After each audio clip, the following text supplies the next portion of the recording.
Ready?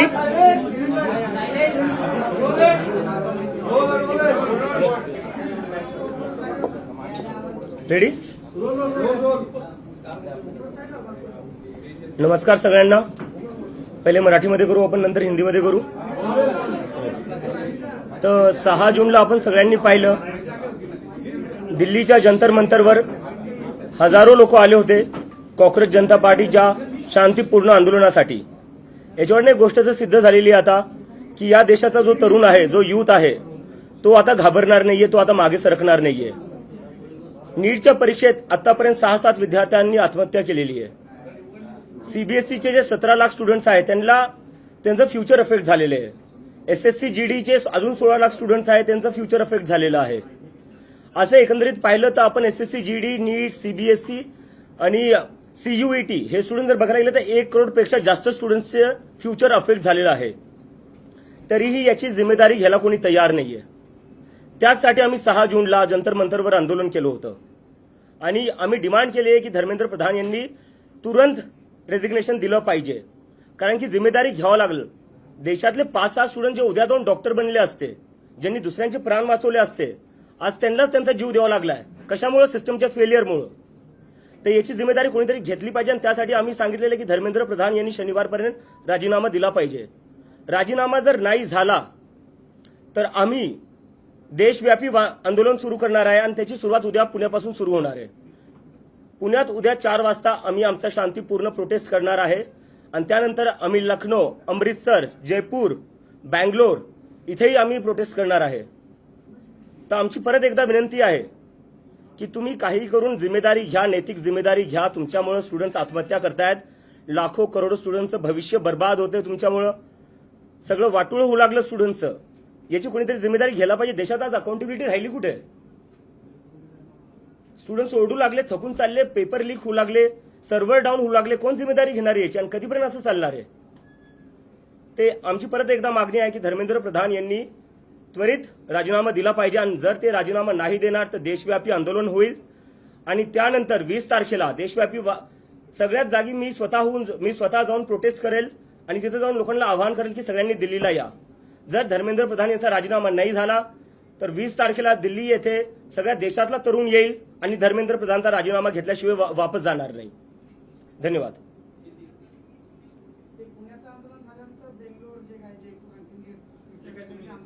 एकदा मी हिंदीत करून देऊ आता परत. ओके.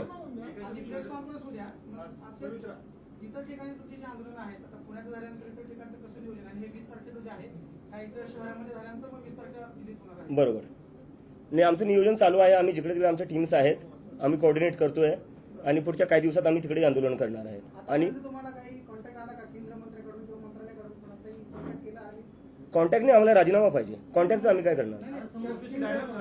नाही. डायलॉग एकच झाला. आमचे अकाउंट बंद केले, आमचे सोशल मीडिया हॅक केले. ते नसते केलं तर मला अमेरिकेवर इथे याची गरज पडली नसती.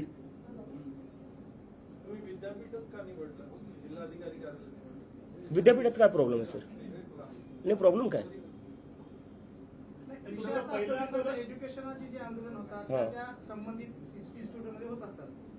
सर मला काय वाटतं ना, कुठं आंदोलन करतोय, कुठं करतोय हा प्रश्न आहे का सर? 6 स्टुडंट्सने आत्महत्या केलेली आहे. ते सोडून आपण कुठं प्रोटेस्ट करतोय, प्रोटेस्टची जागा कोणती, त्यावर आपण डिस्कशन करतोय. काय अर्थ आहे या सगळ्या गोष्टींना सर? प्लीज म्हणजे मुद्दे आपला जो मुद्दा आहे त्याची सेन्सिटिव्हिटी समजून घ्या सर. नाही, मी समजतोय. साधारणतः जेव्हा आंदोलन होतं तेव्हा कलेक्टरला निवेदन दिलं जातं वगैरे अशा गोष्टी होत असतात म्हणून आम्ही हा प्रश्न विचारतोय. तुमच्या आंदोलनाच्या स्थळाला आम्हाला काही आक्षेप घ्यायचं कारण नाही. बरोबर आहे तुमचं, पण माझं आहे की परमिशन भेटलेली आहे, तिथे काही प्रॉब्लेम नाहीये. प्रोटेस्ट कुठेही हो, 6 विद्यार्थ्यांनी आत्महत्या केलेली आहे. लाखो करोडो स्टुडंटचं आयुष्य जे आहे ते त्याच्यावर मोठा क्वेश्चन मार्क आहे. मला वाटतं आपण त्याच्यावर थोडं फोकस करूया.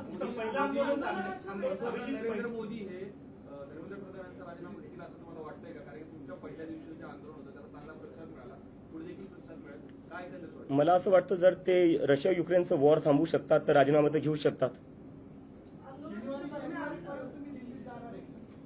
आम्ही 20 तारखेला आता दिल्लीत जाणार आहे. त्याच्या आधी आम्ही देशभर आंदोलन करणार आहे. हा, आम्ही आता परत सांगतोय 20 तारखेला दिल्लीत होणार आहे. आधी त्याच्या आधी आम्ही देशभर आंदोलन करणार आहे. नेमका काय फरक पडला, काय बदल झाला, लोकांचा तुम्हाला पाठिंबा वाढला, पहिल्या आंदोलनानंतर काय काय झालं? कॉंग्रेस जनता पार्टीमध्ये कसं बदल घडले? पार्टीमध्ये काय झालं? पहिल्या आंदोलनात तिथं जाऊन मला कळलं की देशभरातून तिथं लोक आलेली होते. म्हणजे सिक्कीमवरनं लोक आली होती, जम्मू काश्मीरवरनं लोक आली होती, केरळवरनं लोक आली होती, तमिळनाडूवरनं आली होती, काही लोक ओडिसावरनं आली होती, बंगालवरनं आली होती. आणि त्याच्यानंतर त्यांचं असं झालं की आता हे देशभर वाढलं पाहिजे. म्हणजे मला तिथं भरपूर जे सगळे तरुण जे आलेले होते देशभरातून त्यांनी मला सांगितलं की तुम्ही देशभर करा. आणि त्याच्यामुळे आम्ही आता वेगळ्या वेगळ्या राज्यात करणार आहेत. आंदोलन दाबण्याचा प्रयत्न होतोय, काही धमकीचे फोन किंवा घरच्यांना असं काही threatening असं काही होतं? म्हणजे हे तर चालूच आहे, माझ्या घरच्यांना धमक्या भेटताच आहेत, ते चालूच आहे. आणि मला आता सोशल मीडियावर आता म्हणजे इथे येण्याआधी मला म्हणलं तू ये प्रेस कॉन्फरन्सला, आम्ही कॉक्रोच मारण्यासाठी हिट घेऊन ठेवलेला आहे. तर अशा प्रकारच्या धमक्या चालूच आहेत. कुठेतरी सरकार सिरियसली घेत नाहीये युथचे प्रश्न. आता म्हणजे मला कळत नाही की अजून सरकारला कशाची वाट बघते. स्टुडंट्स आत्महत्या करताय, 1 करोडपेक्षा जास्त स्टुडंट्सचं फ्युचर अफेक्टेड झालेलं आहे. अजून म्हणजे काय करावं लागणार आहे सिरियस व्हायला तुम्हाला? म्हणजे सिरियस कुठं ना कुठं व्हावंच लागणार आहे. घेत नाही, that is absolutely right. Abhijit, तुम्हाला बाकी कुठल्या पार्टीचा सपोर्ट आहे किंवा पाठिंबा दिले का बाकी कुठल्या पार्टी? नाही, मी एक गोष्ट क्लिअर करू शकतो की कॉक्रोच जनता पार्टी सोबत कोणीही असोसिएटेड नसणारी कुठलीही पॉलिटिकल पार्टी आम्ही कोणाला इन्व्हॉल्व्ह होऊ नाही देणार आहे. बट कुठल्याही पार्टीला जर स्टुडंट्सच्या मुद्द्यावर आम्हाला समर्थन द्यायचं आहे, युवकांच्या बेरोजगारीच्या मुद्द्यावर आम्हाला समर्थन द्यायचं आहे, ते आम्हाला समर्थन देऊ शकतात. कारण की जर तुम्हाला युवकांच्या मुद्द्यांवर राजकारण करायचं आहे, आमच्या मागण्यांना तुम्हाला समर्थन करायचं आहे, यू आर वेलकम. तुमचा मेंदू पसरवला जातोय की तुम्हाला अमेरिकेतून हाकलून दिलं म्हणून तुम्ही हे सगळं करताय आणि भारतात आलात. अमेरिकेतून मला हकलून दिलं असतं तर माझ्या हातात हातकडे असल्या असता बाबासाहेबांचं पुस्तक नाही. कॉंग्रेस जनता पार्टी जेव्हा सोशल मीडियावर सुरू झाली तेव्हा देशभरात अनेकांनी कोण प्रदेश अध्यक्ष कोण शहराध्यक्ष अशा घोषणा केल्या. खरंच अशी काही नेमणूक केली का? आणि अशी काही नेमणूक नाही झाली, पण हे लोकांची एक्साइटमेंट आहे, त्यांचं ते एनर्जी आहे, पॅशन आहे, ते स्वतःहून काही ना काही करू बघायला बघतायत. So I really respect that passion. पण आम्ही लवकरच आमच्या फॉर्मल बॉडीज पण अनाऊन्स करू. तुम्ही आता विद्यार्थ्यांच्या प्रश्नावर लढताय, या प्रश्नात तुम्हाला यश मिळाल्यानंतर ना पुढचे काही मुद्दे असणार आहेत का? सर, आधी हा प्रश्न सुटला तर आपण पुढच्या प्रश्नावर जाऊ. त्यामध्ये तुम्ही आंदोलन करत असताना म्हणजे धर्मेंद्र प्रधानांचा राजीनामा घेणं की नीट पेपर फुटीची जी यंत्रणा सगळी कोलॅप्स झालेली आहे त्याच्यामध्ये कायमस्वरूपी बदल घडवून आणलं. सरकारनं परत परीक्षा घेतली आणि परीक्षा घेताना सांगितलं की आम्ही सीसीटीव्ही बसवू, सगळ्या केंद्रांवरती हवाई गस्त जे आहे ते घालू. नक्की बदल कशामध्ये होईल असं तुला वाटतं की धर्मेंद्र प्रधानांचा राजीनामा घेऊन हा प्रश्न सुटणार आहे? मला असं म्हणायचं बघा, आपण म्हणजे सगळे असं विचार करतोय की एका राजीनाम्याने सिस्टम बदलणार नाही. ठीक आहे, मलाही मान्य आहे. पण मला असं वाटतं जर राजीनामा तुम्ही घेत नाहीये याचा अर्थ तुम्ही तुमची चूक मानत नाहीये. जोपर्यंत तुम्ही चूक मानणार नाही तोपर्यंत गोष्टी तुम्ही ठीक कसं करणार? काही खराब झालंय ते आपल्याला आधी ऍडमिट तर करावं लागेल ना, एक्सेप्ट तर करावं लागेल काही खराब होतंय. जर आपण एक्सेप्टच करायला तयार नाही की सिस्टम खराब आहे, जर आपण रिस्पॉन्सिबिलिटीज घ्यायला तयार नाही की सिस्टम खराब आहे, तर सिस्टम मग ठीक कसं करणार? राजीनामा is the first step towards that. तुमच्या आंदोलनावर असा आरोप होतोय की नॉन ऑर्गॅनिक आहे आणि त्याची तुलना कुठेतरी अण्णा हजारेंच्या आंदोलनाशी होते, तर त्यावर तुमची काय प्रतिक्रिया आहे? दिल्लीत मी अमेरिकेवरनं आलो, मी तसं स्टेजवर गेलो. म्हणजे तिथं स्टेजही नव्हता खरं सांगायला गेलं तर. सगळे लोक स्वतःहून आले होते, काय पैसे देऊन आणलेले होते, तुम्ही पाहिलं असेल. मी कुठून काय करणार आहे? मी तर स्वतः एक स्टुडंट होतो अमेरिकेत. तर हे सगळे जे आहे ना म्हणजे डिस्ट्रॅक्ट करायच्या गोष्टी चालू आहे. मला वाटतं जे लोक असे आरोप लावतायत त्यापेक्षा जर तुम्ही खरंच जर स्टुडंट्सचे प्रॉब्लेम सॉल्व्ह केले असते, नीट पेपर फुटी जी झाली त्याच्यावर थोडं लक्ष दिलं असतं, सीबीएसई मध्ये जे झालं त्याच्यावर लक्ष दिलं असतं, तर आम्हाला हे सगळं करायची गरजच पडली नसती. दिल्लीमध्ये आंदोलन करताना तुम्हाला देशातल्या इतर अनेकांनी पाठिंबा दिला, ते तुमच्यासोबत आलेले होते.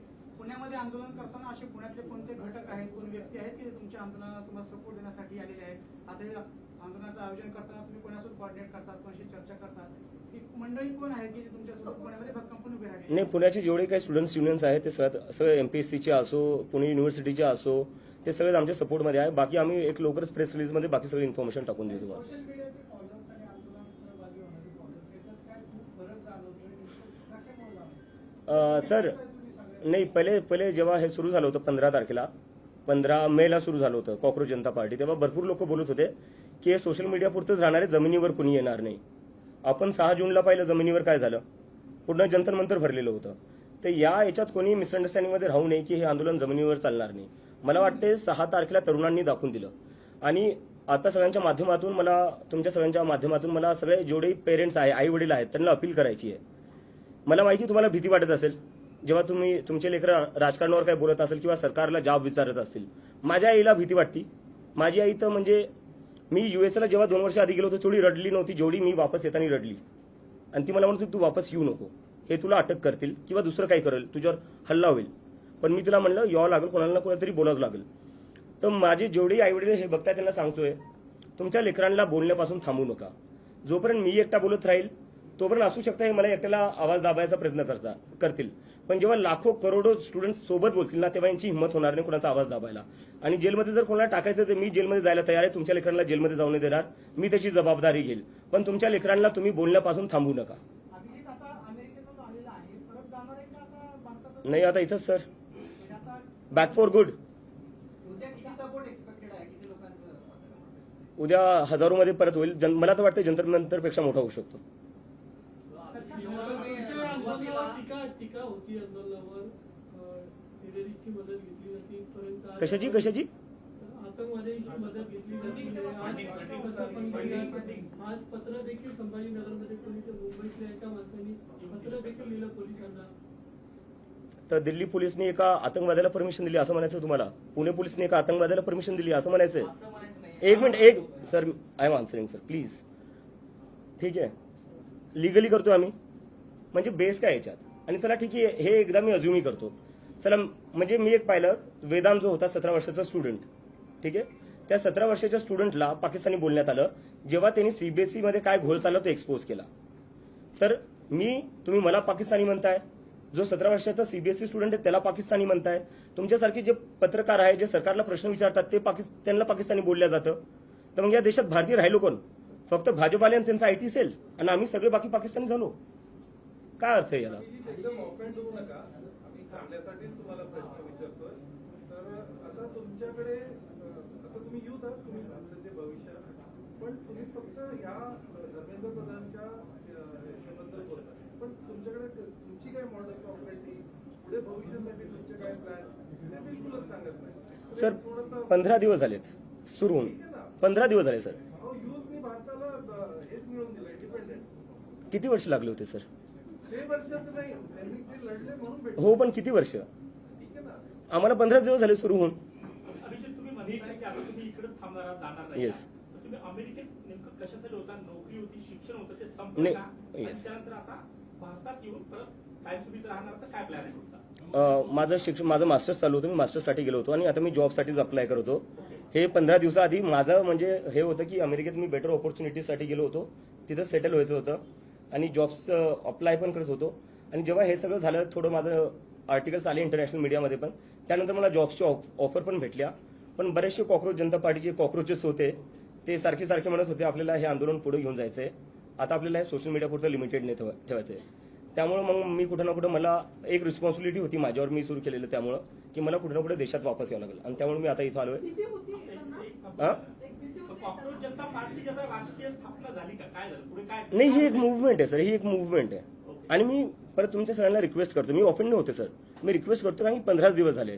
15 दिवसात तुम्ही कसं काय आमच्याकडून अपेक्षा करू शकता की आमच्याकडे सगळेच प्रश्नांची उत्तरं असू शकतात किंवा आमच्याकडे पूर्ण सिस्टम तयार असू शकतं? अपेक्षा नाही, पण करावं असं आमची. नाही, नक्की करू सर. पण दुसरा प्रश्न असा Yes. की अमेरिकेतून राहून आले, आम्ही अनेकदा बघतो की अमेरिकन असं बोलतात आपल्या देशाबद्दल, वेगवेगळे असे चर्चा होतात. खरंच अमेरिकन काय विचार करतात भारतीयांबद्दल? नाही, तसा तर म्हणजे नेमकं विचारायचं काय? काय चर्चा भारताबद्दल? नाही, भारताबद्दल चर्चा होती कारण की जर अमेरिकेत बघायला गेलं, अमेरिकेची जी आयटी, खूप चांगला प्रश्न विचारला, याच्यावरून मला आठवलं.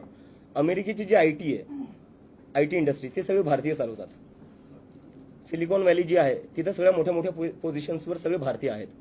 अमेरिकेत जर हायेस्ट पेईंग कम्युनिटी कोणती आहे ती भारतीय आहे.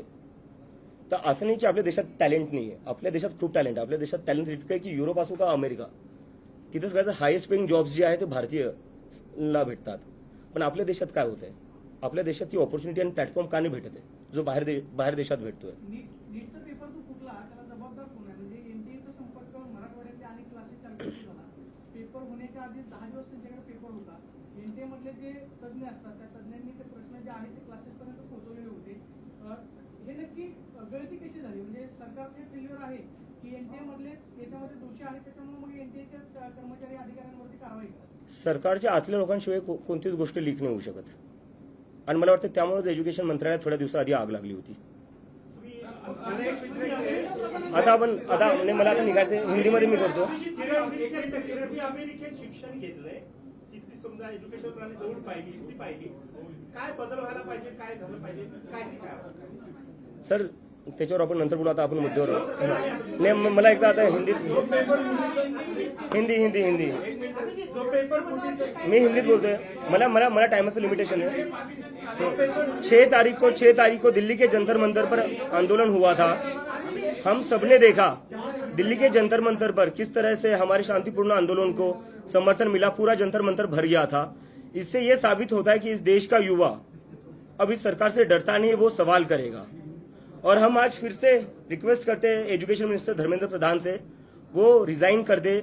अगर वो रिजाइन नहीं करते हैं तो अब हम देश भर आंदोलन करने जा रहे हैं, जिसकी शुरुआत कल पुणे से हो रही है.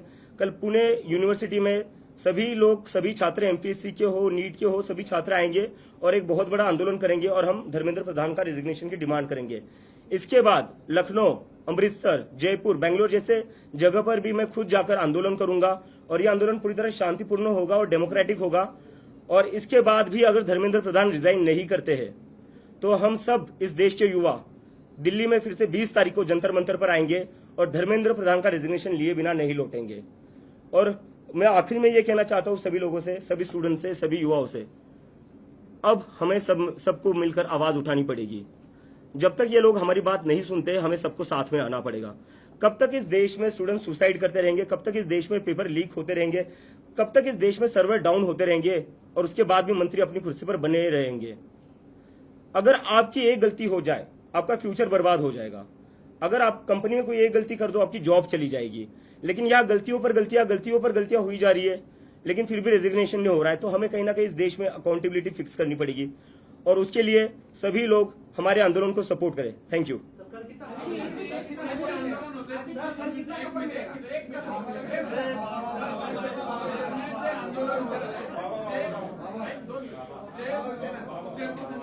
मुलं आहेत, आम्हाला माहिती आहे, नेहमी संपर्कात असतात. ते कुठल्या तरी चळवळीशी संबंधित आहेत, कुठल्या तरी विद्यार्थी चळवळ असेल किंवा धार्मिक संघटना असेल किंवा राष्ट्रीय पक्ष असेल किंवा जातीय पक्ष.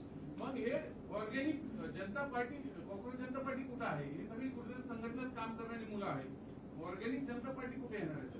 हे जनता, हे नागरिक नाही देशाचे. नागरिक आहेत पण कुठेतरी इतर संघटनेची नाही असू द्या ना सर. तर ते एकरूप कशी होणार? नाही मी तर म्हणतो भाजपचेही लोक आले पाहिजे. भाजपच्या त्यांचेही लेकरं ते नीट आणि सीबीएसई परीक्षा देत असतील ना, त्यांचेही लेकरं सीबीएसई आणि नीटची परीक्षा देत असतील, त्यांनी आलं पाहिजे. आम्ही असं म्हटलं की काही दिवसांपूर्वी शिक्षण मंत्रालयामध्ये विभागाला आग लागलेली होती. सरकारचे लोक याच्यामध्ये सहभागी असल्याशिवाय होणार नाही. म्हणजे ते शिक्षण मंत्र्यांचा सहभाग आहे का नीट पेपर फुटी प्रकरणात? मी अजून किती क्लिअर बोलू यापेक्षा. सीबीआय कडनं तुम्ही काय माहिती घेतली का या तपासाच्या संदर्भात? आणि दुसरी गोष्ट, या तपासामध्ये प्रामुख्याने जी लोक पेपर फुटीत होती ती पुण्यातली सहभागी होती, त्याच्या मागे नेमकं कोणी, याबाबत काही तुम्ही माहिती घेतली का? सीबीआय माझ्यासोबत का बोलेल सर? मला तर वाटतं माझ्यावर सीबीआय रेड होईल. तुम्ही काय त्यांच्याकडे विचारणा केली? नाही. म्हणजे आग लावली कारण तुम्ही जी भूमिका मांडताय ज्या आक्रमक पद्धतीने, त्या पद्धतीने विरोधी पक्षाने पण मांडलं पाहिजे. मला वाटतं विरोधी पक्ष मांडतोय, पण मीडियाने आपल्यासोबत हा म्हणजे स्वतःला प्रश्न विचारला पाहिजे, ते दाखवत का नाहीये.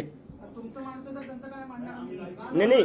तुमचं मानतो तर तेव्हा मांडणार. असं काय बोलत नाही. Next question. Next question. तुम्ही असं काही पत्रव्यवहार वगैरे करत नाही, कम्युनिकेशन करत नाही, फक्त ग्राउंडवरती आंदोलन करताय, असं काही करणार आहे? मेल वगैरे कम्युनिकेशन करणार आहे त्यांच्याबरोबर? कारण तुमच्याकडून एक हात पुढे केल्याशिवाय त्यांच्याकडनं कम्युनिकेशन होणार नाही. सर आंदोलन हा आमचा पहिला स्टेप आहे. ते आहे तुमचा तो अधिकार आहे, पण काही कम्युनिकेशन करणार आहे त्यांच्याबरोबर? सर मला वाटतं त्यांना बातम्या वाचतच असतील ते, बरोबर. एवढे म्हणजे हजारो तरुण जंतर मंतरवर येत आहेत तरी ते ऐकायला तयार नाही. तर तुम्हाला वाटतं ते माझ्या एका ईमेलवर राजीनामा देतील? आम्ही हा एक उपद्रवी कीटक समजला, रोगराई पसरवणारा कीटक समजला, त्याच्याकडे केळसवाड्या नजरेनं बघितलं तर तुमच्या पार्टीला गांभीर्याने काय का घ्यावं जनतेने? झुरळ कुठं असतात सर? गटारात हा, घाणीत, बरोबर. तर मग याचा अर्थ आपलं देशातलं सिस्टम जे आहे ते घाण झाले, त्याच्यामुळे झुरळ बाहेर येत आहेत. कुठे ना कुठे हा प्रश्न पण विचारला गेला पाहिजे. नेक्स्ट. देशाची सिस्टीम आताच खराब झाली का? हा, देशाची सिस्टीम आताच खराब झाली का? नाही आताच खराब नाही झाली आहे. आताच का बाहेर? आता ते ट्रिगर पॉईंट होता, ज्यांनी ही शब्द वापरले आपण त्यांना हा प्रश्न विचारावा. अभिजीत, सुप्रीम कोर्ट के फॉर्मर जज मार्कंडे कांजू ने सीजेपी समर्थकों को छोड़ने को बोला है. तो बोला इसके करो पार्टी ज्वाइन कर. मुझे लगता है देश एक डेमोक्रेटिक कंट्री है, जिसको जो पार्टी शुरू करना चाहता है कर सकता है, उसमें कोई रोक नहीं होनी चाहिए। मतलब आगे जाके आपको कांग्रेस जनता पार्टी कल जंतर मंतर से ज्यादा सपोर्ट होगा।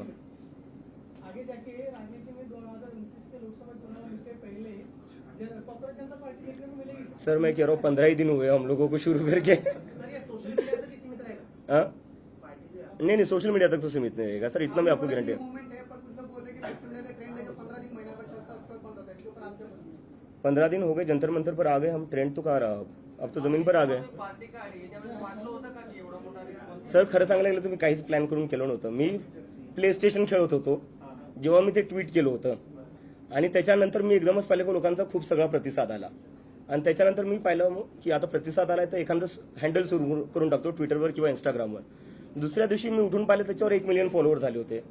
मग कुठं ना कुठं मला असं वाटलं अरे हे काय झालं आता। नाही, भीती नव्हती वाटत, मी समजायचा प्रयत्न करत होते की काय चालू आहे, कशामुळे होतंय असं। त्यानंतर मी जेवढे लोक फॉलो करत होते, काही लोकांचे मेसेजेस येत होते, त्यांच्याशी संवाद करायला मी ट्राय केला, आणि त्याच्यात समजलं की लोक खूप जास्त हे जे तरुण आहेत, 19 वर्षाची मुलं होती ती, कोणी रिसर्चमध्ये जायचा प्लॅन करते, कोणी डेटा सायंटिस्ट बनायचा विचार करत होतं, तर त्या लोकांनी एकंदरीत ना पॉलिटिक्सवरनं गिव्हअप करून टाकलं होतं। जेवढ्या पॉलिटिकल पार्टीज आहेत त्यांनी एकदमच त्यांच्या एक्सपेक्टेशन संपल्या आहेत त्यांच्याकडून, आणि त्यांना असं वाटलं की हा प्लॅटफॉर्म कुठे ना कुठेतरी आमच्यासाठी यूज होऊ शकतो, आणि त्यामुळे मग त्यांनी मला प्रेशर केलं की आता ही मुवमेंट तू सिरियसली घे, आम्हाला माहिती आहे तू मजाकमध्ये सुरू केली आहे, पण तू आता सिरियसली घे।